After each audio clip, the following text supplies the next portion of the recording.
Hi friends, നമ്മളെപ്പോഴും stock മാർക്കറ്റിൽ കേട്ടുകൊണ്ടിരിക്കുന്ന ഒരു പ്രധാനപ്പെട്ട ഒരു കോട്ടാണ് വാരൻ ബുഫയുടെ. അദ്ദേഹം ഒരിക്കൽ പറഞ്ഞു, B fearful when others are greedy and greedy only when others are fearful. അപ്പോൾ മാർക്കറ്റിൽ എല്ലാവരും ഭയപ്പെട്ട് നിൽക്കുമ്പോൾ അപ്പോഴാണ് നമ്മൾ ആക്റ്റീവായിട്ട് മാർക്കറ്റിൽ ഇറങ്ങേണ്ടത്. അല്ലാതെ എല്ലാവരും മാർക്കറ്റിലേക്ക് ഇടിച്ചു കയറുമ്പോൾ നമ്മൾ മാറി നിൽക്കുകയാണ് വേണ്ടത് എന്നാണ് അദ്ദേഹം വന്ന് പറഞ്ഞത്. അപ്പോൾ മാർക്കറ്റിൻ്റെ മൊത്തത്തിലുള്ള മൂഡ് ഇപ്പോൾ നോക്കുകയാണെങ്കിൽ അത് ഗ്രീഡിയുമല്ല എന്നാൽ ഫിയർഫുള്ളുമല്ല, ഒരു ന്യൂട്രൽ പൊസിഷനിലാണ് ഇപ്പോൾ ഉള്ളത്. ഒരു തരം അനിശ്ചിതത്വം നിറഞ്ഞ ഒരു മാർക്കറ്റാണ് നമുക്ക് കാണാൻ കഴിയുക. അതാണ് ഈ മാർക്കറ്റ് മൂഡ് ഇൻഡെക്സ് സൂചിപ്പിക്കുന്നത്. കാരണം അത് ആ ഒരു ഫിയറിൻ്റെയും ഗ്രീഡിയുടെയും ഇടയിൽ നിൽക്കുകയാണ്. എന്നാൽ മിഡ് ക്യാപ്പ് സ്മോൾ ക്യാപ്പ് സ്റ്റോക്കുകളിൽ നമ്മൾ നോക്കുകയാണെങ്കിൽ അതിൽ മാത്രം കോൺസെൻട്രേറ്റ് ചെയ്ത് ഇൻവെസ്റ്റ് ചെയ്യുന്നവരെ സംബന്ധിച്ചിടത്തോളം അവരെല്ലാം ഇപ്പോൾ ഒരു ഫിയർ സോണിലേക്ക് പ്രവേശിച്ചിട്ടുണ്ട് എന്ന് നമുക്ക് മനസ്സിലാക്കാൻ കഴിയും. അങ്ങനെ ആളുകൾ ഇതേപോലെ ഫിയർഫുള്ളായി നിൽക്കുമ്പോഴാണല്ലോ യഥാർത്ഥത്തിൽ നാം ആക്റ്റീവ് ആകേണ്ടതെന്നാണല്ലോ വാരൻ ബഫെ പറഞ്ഞിട്ടുള്ളത്.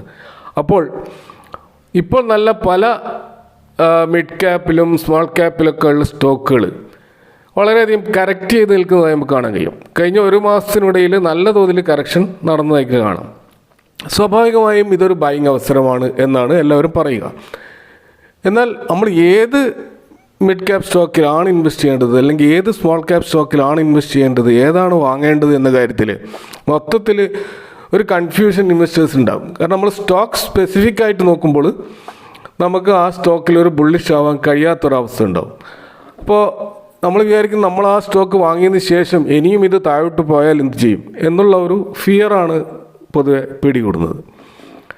ഇപ്പോൾ ഈ സ്മോൾ ക്യാപ്പ് സ്റ്റോക്കിൽ സ്റ്റോക്ക് സ്പെസിഫിക്കായി ഇൻവെസ്റ്റ് ചെയ്യുന്നത് ഹൈ റിസ്ക് ആണ് എന്ന് തോന്നുമെങ്കിൽ നമുക്ക് റിസ്ക് കുറഞ്ഞ അല്ലെങ്കിൽ തീരെ റിസ്ക് ഇല്ലാത്ത എന്ന് വേണമെങ്കിൽ പറയാം അത്തരത്തിലുള്ള ഒരു ഇൻവെസ്റ്റ്മെൻറ്റ് ആൾട്ടർനേറ്റീവിനെ കുറിച്ചാണ് ഇവിടെ സംസാരിക്കുന്നത്. അപ്പോൾ R4Iയിലേക്ക് എല്ലാവർക്കും ഒരിക്കൽ കൂടി സ്വാഗതം. നമ്മൾ സ്റ്റോക്കിൽ ആവറേജ് ചെയ്യുമ്പോൾ നമുക്കൊരിക്കലും ഭയം ആവശ്യമില്ലാത്ത ഒരു സ്റ്റോക്ക് മാർക്കറ്റ് ഇൻവെസ്റ്റ്മെൻറ്റ് രീതിയാണ് ETF ഇൻവെസ്റ്റിംഗ് എന്ന് പറയുന്നത്. അപ്പോൾ ETF എന്ന് പറഞ്ഞാൽ അത് സ്വയം റീബാലൻസ് ചെയ്യുന്ന സ്റ്റോക്കുകളുടെ ഒരു കൂട്ടമാണ്.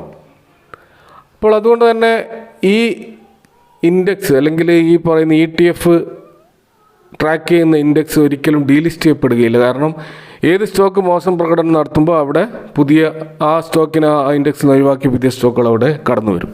അതുകൊണ്ട് തന്നെ നമുക്ക് എത്രമാത്രം ആവറേജ് ചെയ്യുന്നതിന് യാതൊരുവിധ ഭയപ്പാടും ആവശ്യമില്ലാത്തൊരു ഇൻസ്ട്രുമെൻ്റാണ് ETF. അപ്പോൾ ഇവിടെ അങ്ങനെയുള്ള ഇപ്പോൾ ഇൻവെസ്റ്റ് ചെയ്യാൻ തക്ക രീതിയിൽ ഡൗൺ ആയി കിടക്കുന്ന 3 ETFകളെ കുറിച്ചാണ് പറയുന്നത്. ഇതിൽ ആദ്യത്തെ ETF Nippon India ETF Nifty mid cap 150 ആണ്. അപ്പോൾ ഇത് ഈ മിഡ് ക്യാപ്പ് 150 ഈ ഒരു NSEയിൽ ഇതിൻ്റെ കോഡ് നമുക്ക് കാണാൻ കഴിയും. MID അതായത് മിഡ് 150 ബീസ് എന്നാണ് ഇതിൻ്റെ കോഡ് നമുക്ക് NSEയിൽ കാണാൻ കഴിയുക. അപ്പോൾ നിഫ്റ്റിയിലെ ടോപ്പ് 100 കമ്പനികൾ കഴിഞ്ഞാൽ 101ാമത്തെ കമ്പനി മുതൽ 150ാമത്തെ കമ്പനി വരെ ഉൾപ്പെടുന്ന ടോപ്പ് 150 മിഡ് ക്യാപ്പ് സ്റ്റോക്കുകളുടെ ഒരു ഇൻഡെക്സ് ആണ് നിഫ്റ്റി മിഡ് ക്യാപ്പ് 150 ഇൻഡെക്സ്. ഇപ്പോൾ ഈ നിപ്പോൺ ഇന്ത്യ എന്ന് പറയുന്ന ഈ ഒരു അസറ്റ് മാനേജ്മെൻറ്റ് കമ്പനി ഈ ഇൻഡെക്സിനെ ട്രാക്ക് ചെയ്തുകൊണ്ട് ഉണ്ടാക്കിയിട്ടുള്ള ഒരു ETF ആണ് നിപ്പോൺ ഇന്ത്യ നിഫ്റ്റി 150 ETF. അപ്പോൾ ഈ ETF-ൻ്റെ ഇന്നത്തെ വില 179 രൂപയാണ്. അതായത് ഫലത്തിൽ 179 രൂപ കൊടുത്ത് നിങ്ങൾ ഈ ഒരു ETF വാങ്ങുമ്പോൾ ഈ 179 രൂപ വിഭജിച്ച് 101ാമത്തെ സ്റ്റോക്കായിട്ടുള്ള അദാനി പവർ മുതൽ 150ാമത്തെ സ്റ്റോക്കായിട്ടുള്ള രാജേഷ് എക്സ്പോർട്സ് വരെയുള്ള കമ്പനികളിലാണ് നിങ്ങളുടെ പണം വിഭജിച്ച് ഇൻവെസ്റ്റ് ചെയ്യാൻ പോകുന്നത്. അപ്പോൾ തീർച്ചയായും ഇവിടെ ഇൻവെസ്റ്റ് ചെയ്യാൻ ഏത് സ്റ്റോക്ക് വാങ്ങണം, ഏത് മിഡ് ക്യാപ്പ് സ്റ്റോക്ക് വാങ്ങണം എന്ന കാര്യത്തിൽ നമ്മൾ യാതൊരുവിധ തലപുകഞ്ഞ് ആലോചിക്കേണ്ട കാര്യമില്ല. ഈ സ്റ്റോക്കിൽ ഏതെങ്കിലും ഒരു സ്റ്റോക്ക് അടുത്ത 6 മാസം മോശം പ്രകടനം കാഴ്ചവെച്ചാൽ നിഫ്റ്റി തന്നെ അതിനെ ഇൻഡെക്സിൽ നിന്ന് പുറത്താക്കും, എന്നിട്ട് പുതിയൊരു സ്റ്റോക്കിനെ അവിടെ കൊണ്ടുവരും. അപ്പോൾ അത് ട്രാക്ക് ചെയ്യുന്ന നിപ്പോൺ ഇന്ത്യ എന്ന് പറയുന്ന ഈ ഒരു ETF-ഉം അതേപോലെ ആ സ്റ്റോക്കിനെ അവരുടെ പോർട്ട്ഫോളിയോയിൽ നിന്ന് ഒഴിവാക്കുകയും എന്നിട്ട് പുതുതായിട്ട് ഈ ഇൻഡെക്സിലേക്ക് വന്ന പുതിയ സ്റ്റോക്കിൽ അവർ എൻട്രി എടുക്കുകയും ചെയ്യും. അപ്പോൾ ETF വർക്ക് ചെയ്യുന്ന രീതി ഇതാണ്. അപ്പോൾ ETF എന്താണെന്നും അതിൽ ഇൻവെസ്റ്റ് ചെയ്യേണ്ടത് എങ്ങനെയെന്നുമുള്ള 2-3 വീഡിയോകൾ ഞാൻ മുമ്പ് പോസ്റ്റ് ചെയ്തിട്ടുണ്ട്. അതിൻ്റെ ലിങ്ക് ഞാനിവിടെ ഡിസ്ക്രിപ്ഷൻ ബോക്സിൽ കൊടുക്കാം, നിങ്ങൾക്ക് താല്പര്യമുണ്ടെങ്കിൽ കാണാവുന്നതാണ്. അപ്പോൾ കഴിഞ്ഞ ഒരു വർഷം നിപ്പോൺ ഇന്ത്യ 150 നൽകിയ റിട്ടേൺ എന്ന് പറയുന്നത് 57%. അതൊരു തകർപ്പൻ റിട്ടേൺ ആണ്. എന്നാൽ കഴിഞ്ഞ ഒരു മാസം മിഡ് ക്യാപ്പ് ഇൻഡെക്സ് തകർന്നത് കാരണം 3.5% ഒരു കറക്ഷൻ ഈ ഒരു ETF-ൽ വന്നിട്ടുണ്ട്. അതായത് 192 വരെ അതിൻ്റെ ഹൈ പോയിട്ടുള്ള ഈ ETF-ൻ്റെ വില ഇപ്പോൾ നിൽക്കുന്നത് 179 എന്നുള്ള ഒരു ഡിസ്കൗണ്ടിലാണ്. അപ്പോൾ അതുകൊണ്ട് തന്നെ ഇതിപ്പോൾ നല്ലൊരു ബൈങ് ലെവലിലാണ് എന്ന് നമുക്ക് പറയാം. ഇനി രണ്ടാമത്തെ നമ്മളിവിടെ പറയുന്ന ETF എന്ന് പറയുന്നത് HDFC Nifty small cap 250 ETF ആണ്. ഇതിൽ NSE-യിൽ ഇതിൻ്റെ കോഡ് നമുക്ക് കാണാൻ കഴിയുക HDFC SML 250 എന്നാണ്. അപ്പോൾ ഇന്നത്തെ ഇതിൻ്റെ ട്രേഡിംഗ് പ്രൈസ് 142 രൂപയാണ്. അപ്പോൾ ഇവർ ഇൻവെസ്റ്റ് ചെയ്യുന്നത് 251 സ്റ്റോക്കായ ഇന്ത്യൻ ഓവർസീസ് ബാങ്ക് മുതൽ 500 സ്റ്റോക്കായ ശാരദ കെമിക്കൽ കോർപ്പറേഷൻ ലിമിറ്റഡ് എന്ന് പറയുന്ന സ്റ്റോക്ക് വരെയുള്ള 250 സ്മോൾ ക്യാപ് സ്റ്റോക്കുകളെയാണ് ഈ HDFC AMC ഇവിടെ ഈ ഒരു ETF-ലൂടെ ട്രാക്ക് ചെയ്യുന്നത്. ഈ ETF കഴിഞ്ഞ വർഷം നൽകിയ റിട്ടേൺ എന്ന് പറയുന്നത് 64%. എന്നാൽ കഴിഞ്ഞ ഒരു മാസം 6% ഫോൾ ഈ ETF-ൽ ഉണ്ടായിട്ടുണ്ട്. മൊത്തത്തിൽ സ്മോൾ ക്യാപ് സെഗ്മെൻറ്റിലുണ്ടായ തകർച്ച കാരണമാണ് ഇതും താഴ്ത്തു പോയത്. അപ്പോൾ 158 എന്നുള്ള 52 വീക്ക് ഹൈയിൽ നിന്നും ഇപ്പോൾ 142 എന്നൊരു ഡിസ്കൗണ്ട് പ്രൈസിലാണ് നമുക്ക് ഈ ETF ലഭ്യമായിട്ടുള്ളത്. അപ്പോൾ ഇതും ഒരു ബൈങ് ലെവലിലുള്ള ETF ആണ്. ഇനി മൂന്നാമത്തെ ETF നമ്മൾ ഇവിടെ സൂചിപ്പിക്കുന്നത് PSU കമ്പനികളെ മാത്രം ഉൾക്കൊള്ളിച്ചുകൊണ്ടുള്ള CPSE ETF ആണ്. ഇപ്പോൾ CPSE എന്ന് പറഞ്ഞു കഴിഞ്ഞാൽ സെൻട്രൽ പബ്ലിക് സെക്ടർ എൻ്റർപ്രൈസസ് എന്നാണ് ഇതിൻ്റെ ഫുൾ ഫോം. NSE-യിൽ ഇതിൻ്റെ കോഡ് നമുക്ക് കാണാൻ കഴിയുക CPSE ETF എന്നാണ്. ഇതും നിപ്പോൺ ഇന്ത്യയുടെ ഒരു ETF ആണ്. പ്രധാനപ്പെട്ട 11 PSU പബ്ലിക് സെക്ടർ കമ്പനികളാണ് ഈ ഇൻഡെക്സിലുള്ളത്.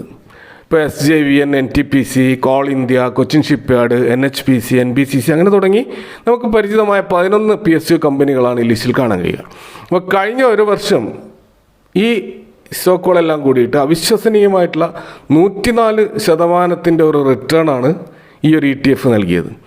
എന്നാൽ കഴിഞ്ഞ ഒരു മാസത്തെ റിട്ടേൺ നോക്കുകയാണെങ്കിൽ 3% ഒരു ഫോൾ നമുക്കിതിൽ കാണാൻ കഴിയും. 85 രൂപ എന്നുള്ള ഹൈയിൽ നിന്നാണ് ഇപ്പോൾ 78 രൂപയിൽ ഈ ഒരു ETF നമുക്ക് ലഭ്യമായിട്ടുള്ളത്. അപ്പോൾ ഇവിടെ പരാമർശിച്ച ഈ 3 ETF-കൾക്ക് പുറമെ കറക്റ്റ് ചെയ്ത വേറെയും ETF-കൾ ഉണ്ടാകാം. അപ്പോൾ ഇൻവെസ്റ്റ് ചെയ്യേണ്ട ഒരു സക്സസ്ഫുൾ ട്രേഡിംഗ് സ്ട്രാറ്റജിയെക്കുറിച്ച് മുമ്പത്തെ ഒരു വീഡിയോയിൽ ഞാൻ പറഞ്ഞിട്ടുണ്ട്. അതിൻ്റെ ലിങ്ക് നിങ്ങൾക്ക് കാണാൻ കഴിയും ഡിസ്ക്രിപ്ഷനിൽ. അപ്പോൾ പുതുതായിട്ട് ആരെങ്കിലും ഇത് കേൾക്കുന്നുണ്ടെങ്കിൽ അവർക്ക് വേണ്ടി ഞാൻ ഒന്നുകൂടി ആ ഒരു ട്രേഡിംഗ് സ്ട്രാറ്റജി ആവർത്തിക്കാം.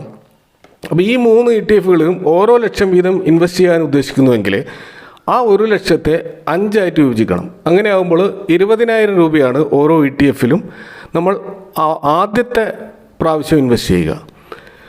ഇപ്പോൾ ഇവിടെ ഞാൻ 1 ലക്ഷം എന്നുള്ള ഉദാഹരണം പറഞ്ഞത് ഒരു എക്സാമ്പിൾ മാത്രമാണ്. നിങ്ങൾക്കത് 10,000 ആണെങ്കിൽ നിങ്ങൾ 2,000 രൂപയാണ് ആദ്യഘട്ടം ഇൻവെസ്റ്റ് ചെയ്യുന്നത്. അതായത് 5 ആയിട്ട് വിഭജിക്കണം നിങ്ങൾ ക്യാപിറ്റൽ.